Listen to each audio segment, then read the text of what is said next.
युद्ध आरंभ हुआ जब बाबरा भूत को यह भान हो गया कि हरपाल देव जी कोई साधारण मानव नहीं है। तब बाबरा भूत ने अपना माया जाल फैलाना शुरू किया।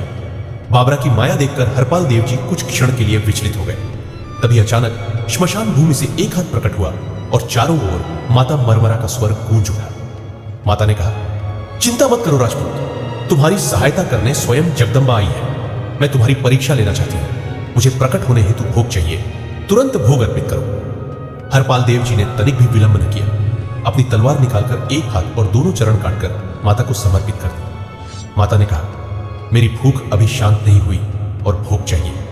तब हरपाल देव जी अपना शीश अर्पित करने लगे। उसी क्षण माता साक्षात प्रकट हुई और हरपाल देव जी को पूर्ववत स्वस्थ व कुशल कर दिया। उनके इस अद्वितीय समर्पण से माता अत्यंत प्रसन्न हुई। माता के आशीर्वाद और अपने पराक्रम से हरपाल देव जी ने बाबरा भूत को वश में कर लिया। माता ने कहा, हरपाल देव जी, आप स्वयं भगवान शिव का अंश हैं और माता पार्वती का अंश प्रताप सिंह सोलंकी के घर कन्या रूप में जन्मा है। अतः वहां जाकर विधिवत विवाह करो। बाबरा भूत पर विजय प्राप्त कर जब हरपाल देव जी महलों में लौटे तो करण देव सोलंकी हर्षित हुए और उनकी इच्छा पूछी। तब हरपाल देव जी ने प्रताप सिंह सोलंकी की पुत्री शक्ति देवी से विवाह का प्रस्ताव रखा। विधि के विधान अनुसार करण देव जी ने सहमति दी और प्रसन्न होकर वचन दिया कि एक ही रात में जितने गांवों पर तोरण बांधा जाएगा वे सभी गांव हरपाल देव जी को प्रदान होंगे। माता शक्ति देवी और बाबरा भूत की कृपा से हरपाल देव जी ने मात्र एक रात में 2300 गांवों पर तोरण बांधा। पहला तोरण पाटनी गांव में बंधा, फिर टुआ में विश्राम कर अंतिम तोरण दिगड़ी गांव में बांधने के बाद प्रभात हुआ। अंततः मशाली गांव में हरपाल देव जी और माता शक्ति देवी का विवाह विधि पूर्वक संपन्न हुआ। 2300 गांवों में से भाल परगना के 500 गांव उन्होंने बहन फुला देवी को वीर पसली मानकर लौटा दी।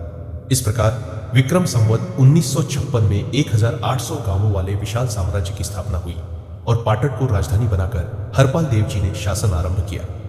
माता शक्ति देवी ने वचन दिया था कि जिस दिन उनका दैवी स्वरूप प्रकट होगा उसी दिन उन्हें लौटना पड़ेगा। हरपाल देव जी और माता के 3 पुत्र सोड़जी, मंगूजी, शेखाराजी और एक पुत्री उमा देवी हुए। कुछ समय बाद तीनों कुमार एक चारण बालक के साथ खेल रहे थे। तभी गजशाला से एक उग्र हाथी निकलकर उनकी ओर बढ़ा। महल के झरोखे से यह दृश्य देखकर शक्ति माता ने तीनों कुमारों को अपने पास खींच लिया और उस चारण बालक को टपरी मारकर अलग कर दिया। इसी से उनका दैवी रूप सबके सामने प्रकट हो गया।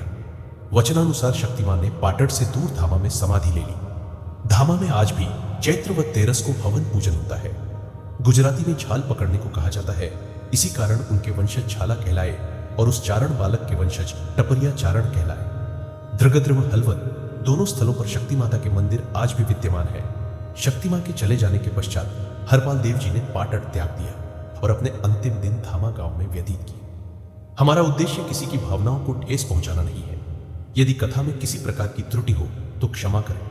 कथा अच्छी लगे तो कमेंट में हर हर महादेव अवश्य लिखिए। जल्द ही मिलते हैं एक और अनकही गाथा के साथ। धन्यवाद।